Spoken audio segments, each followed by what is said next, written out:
Nana kwasi eji ya wono wo amosima wode na desrepa na eto na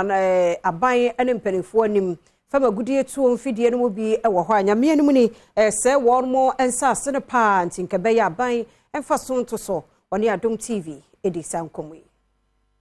na bra wosi owura yi hene ewieye no na wode to manfo no nyina enim se galamsey ese wonum kuro ne pa senti wode adesrede ato mampani adodanko akufu ado anim se wonum a wode mfidi kase eba wonum kuro mu ho ebetufu magudie no onfa eson ento wonso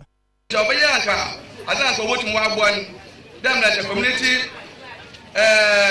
mining and kawoye.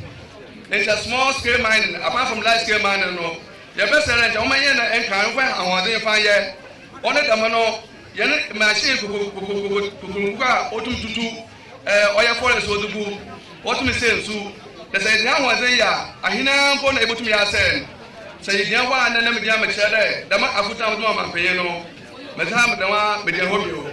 Felix Kwachofosu na yehwe ne mu kwan se manfo a wonum ewo abrase ebuku amankese ebeto abama no amana kwa mrahye bedwam okodwumadi na sibia wono so de sansemi eto aso bere mechem e oncheri ma NDC yete yananu sam anam go different manifesto ne da wotuga